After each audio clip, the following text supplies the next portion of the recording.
Indiana Newsdesk is made possible in part by the following: IU Health Southern Indiana physicians, primary care and specialty care providers now accepting new patients in Bloomington and throughout South Central Indiana. siphysicians.org. IU Center for Applied Cybersecurity Research, working to improve cybersecurity and provide policy guidance through partnerships with industry, government, and academia. Main Source Bank, headquartered in Greensburg, Indiana, offering products and services to fit every stage of life. More information at mainsourcebank.com. Main Source, life needs a great bank. Member FDIC and equal housing lender. Smithville Fiber, the Gigacity Company, fiber internet, HD, and digital IPTV in Southern Indiana. More information at smithville.com. And by WTIU members. Thank you. Coming up on Indiana Newsdesk.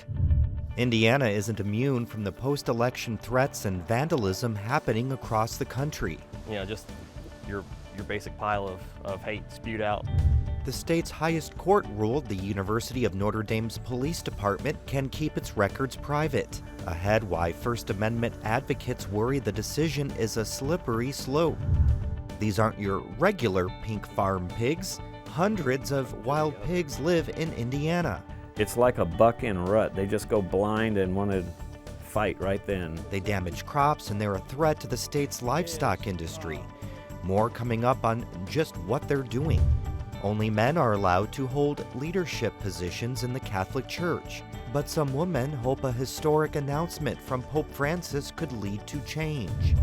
These stories, plus the latest news headlines from across the state, right now on Indiana Newsdesk.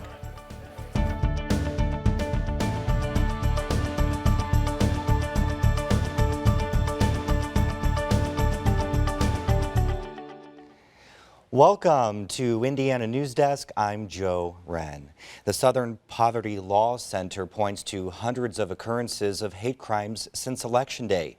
In an interview with 60 Minutes, Trump responded to the acts by asking those committing the acts to stop it. Indiana does not have any laws prohibiting hate crimes. As J.D. Gray reports, communities throughout the state are active in standing up against the acts. If I move someplace and people only behave because the law is in place, I don't want to live there. I want to move to a place where generally people just don't care what you're doing as long as you're paying your taxes and, abiding by the basic laws of civilized society. This isn't how Evelyn Steyer planned to spend her Thursday afternoon. She's using red paint to cover up hateful messages spray painted on her shed. Swastikas, a burning cross, derogatory profanity against LGBT, pro-specific political leaders on there. Steyer lives in Oolitic with her wife. She calls it a quiet community where people usually keep to themselves. It doesn't really matter what the individual candidate supports. The fact is these people have heard a message and become a rallying cry for their specific groups. There have been other similar cases this week. In Bean Blossom, black spray paint covers one of the outside walls of St. David's Episcopal Church. Sunday morning, I was getting ready for church, and my organist gave me a call because he was the first one here and he saw the vandalism. Hito called the police. When I arrived, I saw the messages on the wall. A swastika, an epithet, and the words, "Hail Trump." Hito says at first she was in disbelief. But then the second thought, and one that I like to focus on the most, is the fact that we were targeted for a reason, that we're doing something right. Vandals spray-painted swastikas last week along Bloomington's Beeline Trail. The mayor called the act upsetting and disturbing. In response to potentially stricter immigration rules, Mayor Hamilton said he would consider taking on a leadership role in making Bloomington a sanctuary city, one that shelters those living in the country illegally. I certainly believe Bloomington ought to be in that front vanguard, protecting against inappropriate tearing families apart. It's something students at Indiana University are seeking as well. Students walked out of their classes on Wednesday in hopes that the university would adopt a sanctuary status. It was not the first rally on campus since the election. Earlier in the week, the Indiana Recovery Alliance held a rally in the same location. This is what democracy looks like. It featured speakers from social service providers such as the Shalom Center and Mother Hubbard's Cupboard.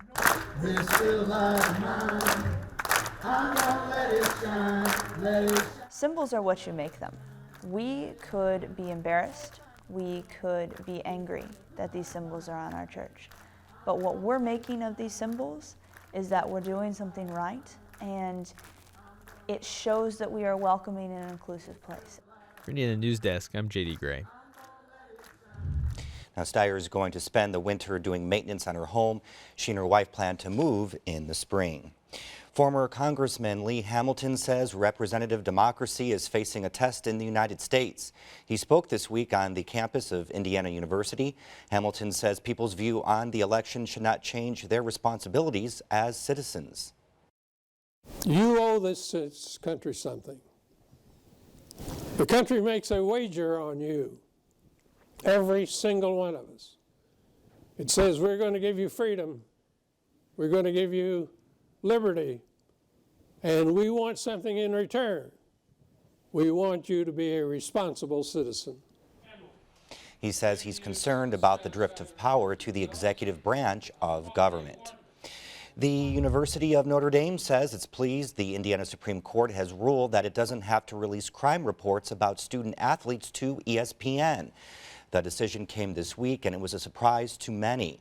My colleague Barbara Brosier has been following this suit through now 3 court decisions. Barbara, let's kind of take this all the way back. Why did the university decide to sue ESPN?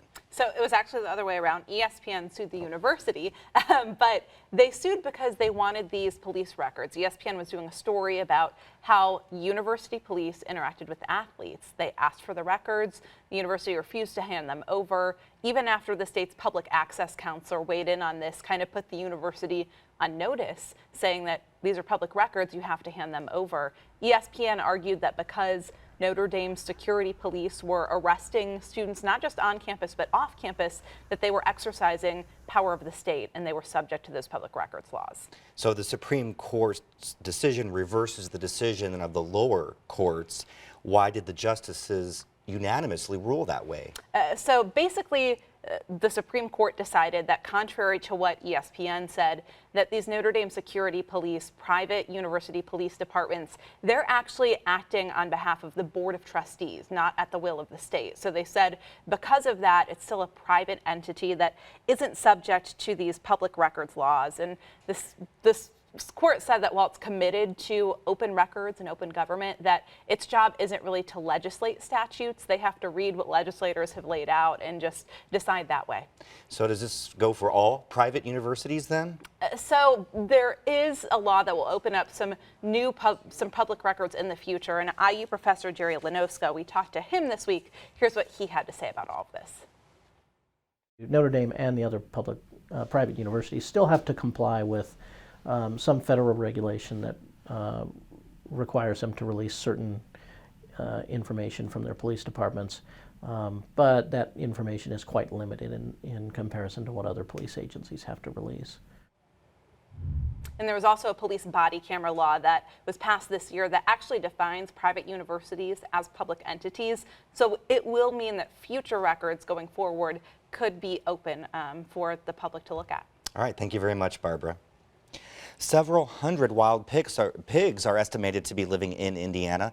The pigs are an invasive species that were brought here in the late 80s. Federal officials estimate they're responsible for hundreds of millions of dollars in damage to crops each year. As Sarah Whitmire reports, federal dollars are being pumped into Indiana in an effort to eradicate the problem. Wild pigs have been a problem in the U.S. for more than half a century. You always have that boogeyman feeling in the dark in the woods that something is sneaking up on you. They live in deep brush and they're largely nocturnal, so it's not too often people spot them. You stumble up on an adult male that has tusks like that guy with an adult female that's in heat. And he will defend his rights to her over you, me, a truck, a four-wheeler, a tractor, a horse, another hog. It doesn't matter. Several years ago, Chuck Brenner was squirrel hunting when he found himself face to face with a wild hog. The hog startled him. He fell, and in the ruckus, he dropped his gun. All he had was his knife. When he'd be on this side of that branch like that big around, I duck over here and I jabbed at him. This went back and forth for They counted 15 holes in his neck before I hit the jugular vein, and he bled out there. And he never took his eyes off me till the moment he died. He just sat there grunting at me, growling, a deep growl gruntle sound, until he just fell over and gave it up. Since then, Brenner has killed more than 100 wild hogs. A lot of times he collected hair or blood from the pigs and sent the samples to the Division of Fish and Wildlife so biologists could study the DNA and determine where the hogs came from. Turns out humans moved the pigs here so they could hunt them. That's not only illegal, but it can be devastating to a place like Indiana where livestock and farming is so important. But we have a problem here. They are causing damage to agricultural crops as well as ecological damage. The pigs tear through cornfields and cause millions of dollars in crop damage each year. They're also polluting streams and creeks. They compete with native species for food, and perhaps the biggest concern is the potential for disease.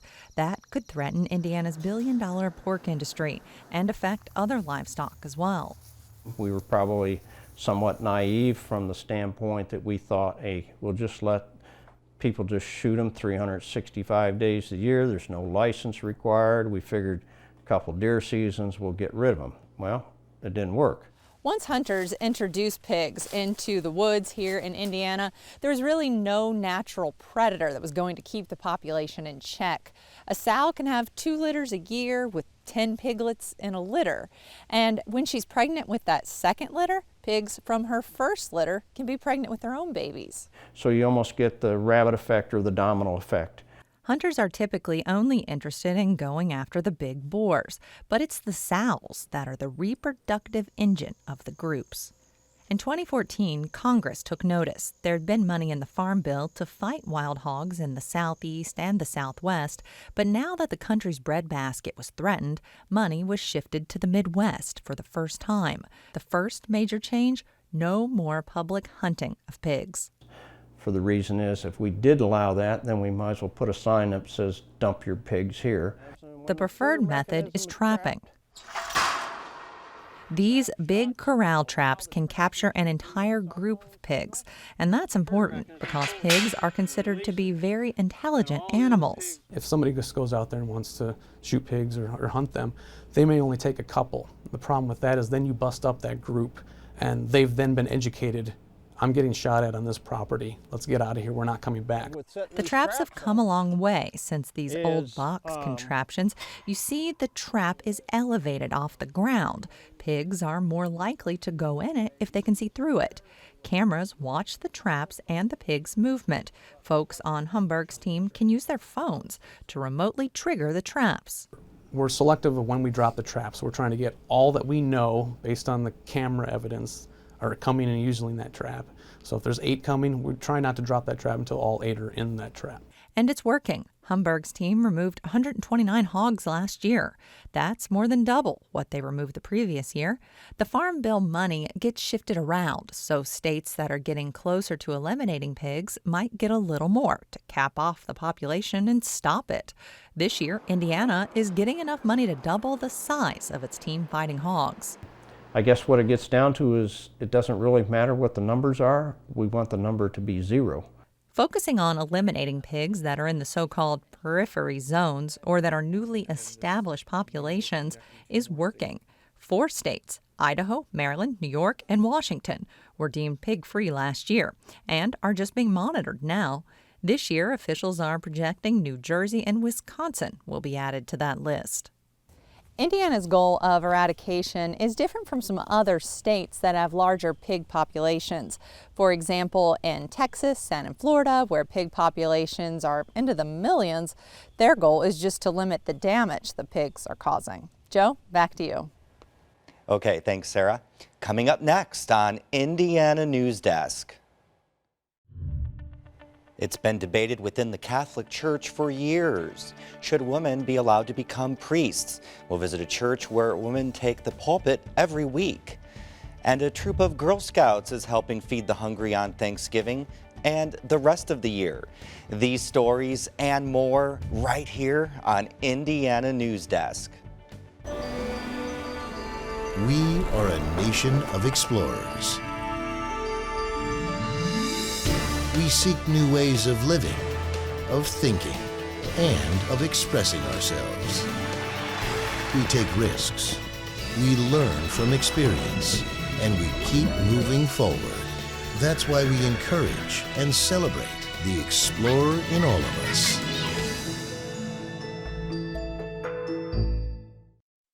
$10,000. 15? 15, you think? 20, 21,000? 600. 20.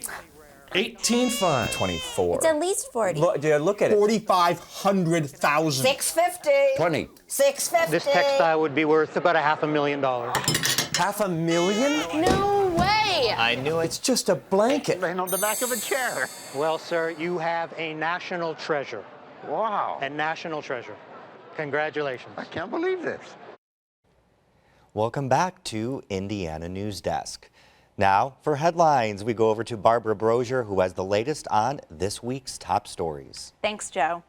A lawsuit challenging local LGBT ordinances in the so-called fix to Indiana's religious freedom law will move forward after a court's ruling this week. Conservative religious groups are challenging anti-discrimination ordinances in Carmel, Indianapolis, Bloomington, and Columbus. They're also challenging the so-called RFRA fix, which says the law can't be used to deny services, accommodations, employment, or housing to members of the LGBT community. The conservative groups say the fix prevents them from barring LGBT people from their events.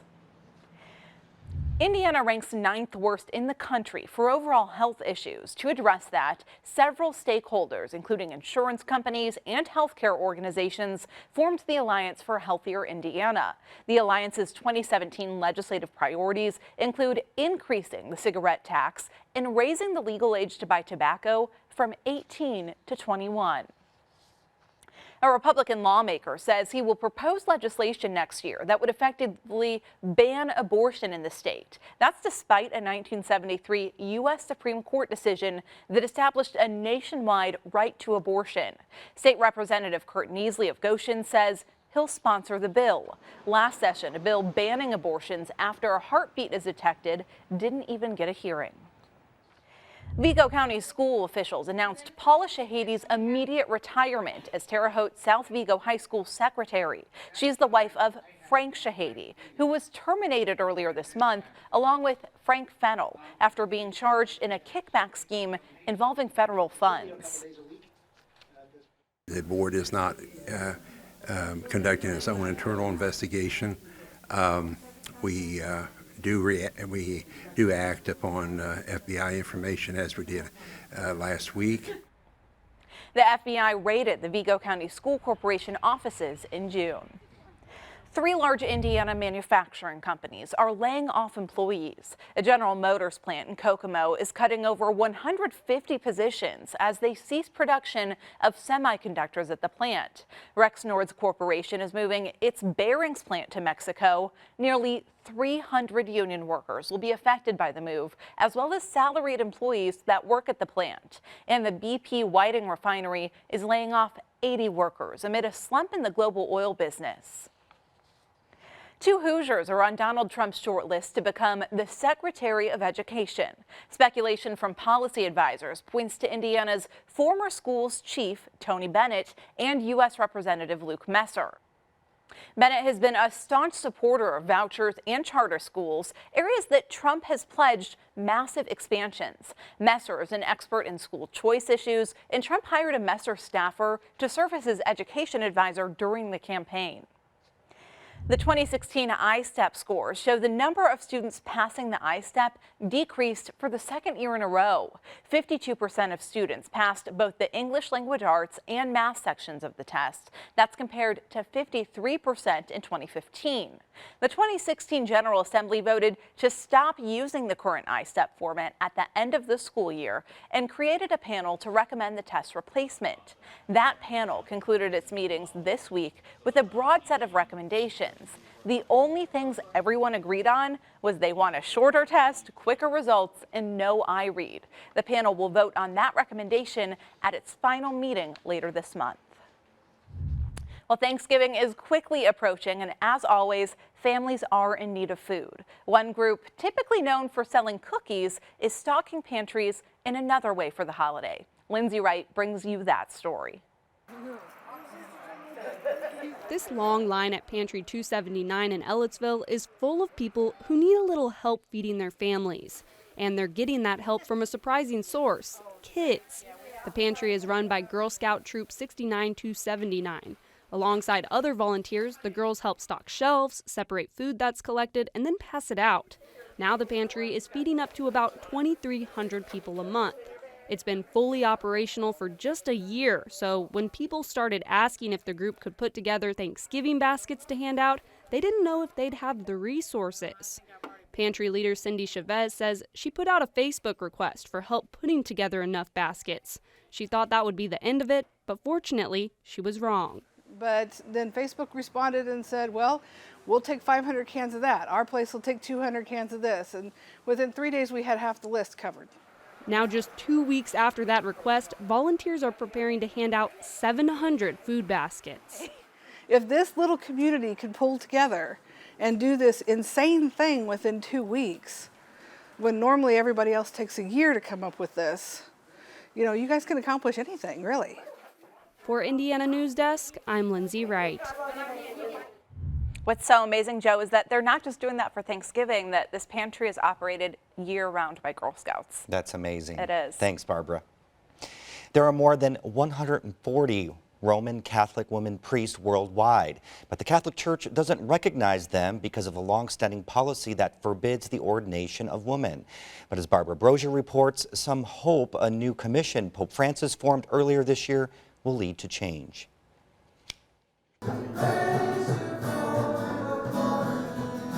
At first glance, this Sunday Mass may not appear much different than those you'd see in traditional Catholic churches. But the St. Mary of Magdala Catholic community prides itself on being a little different. We celebrate the Eucharist in a way that is inclusive, using inclusive language, inclusive format, and having men and women be leaders in the whole ceremony. They gather at the Inner Church Center in Indianapolis on Sundays, and oftentimes you'll find a woman serving as the priest. On this Sunday, Bishop Nancy Meyer is presiding over Mass. It's a role she felt destined for, even as a child. We went to Catholic grade school, and it became real clear to me that I was called to ministry when I was 11 years old.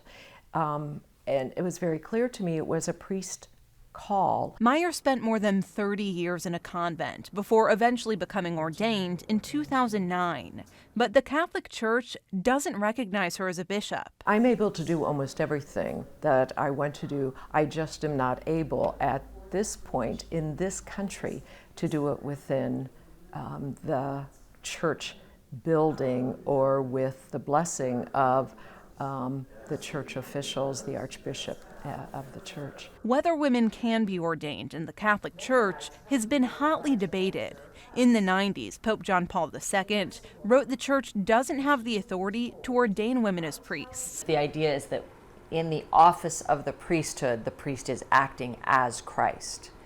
And the traditional line that forbids the ordination of women says that because Christ was male and all of Christ's followers were male, then the priesthood must be male. But there is evidence in the New Testament that women served as deacons, and there's a growing movement that supports welcoming women priests into the Catholic Church. People who argue for the ordination of women think there's another point that's really important, and that is the question of, is this just affirming the patriarchy of the church, or is this really about something that was essential in the early church? The Pope's Commission will examine some of those questions and study the possibility of allowing female deacons, but it's unclear if actual change will come as a result. My first reaction is that I've heard this story before, and I know what the Pope has said about women in leadership, and he's not for it. So this could be just a way of trying to keep people happy. The priesthood is a form of power right now in the Roman Catholic Church, and power is never given away.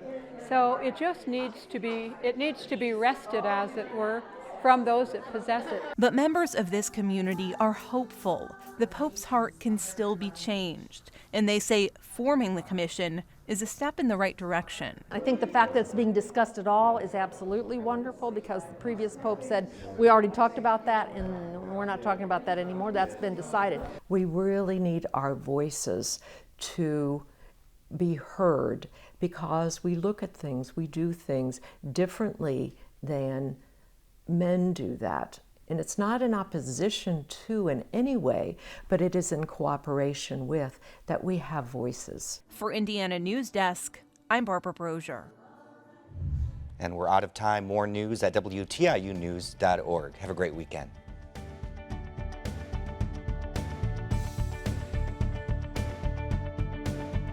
Indiana Newsdesk is made possible in part by the following: IU Health Southern Indiana physicians, primary care and specialty care providers now accepting new patients in Bloomington and throughout South Central Indiana. siphysicians.org. IU Center for Applied Cybersecurity Research, working to improve cybersecurity and provide policy guidance through partnerships with industry, government, and academia.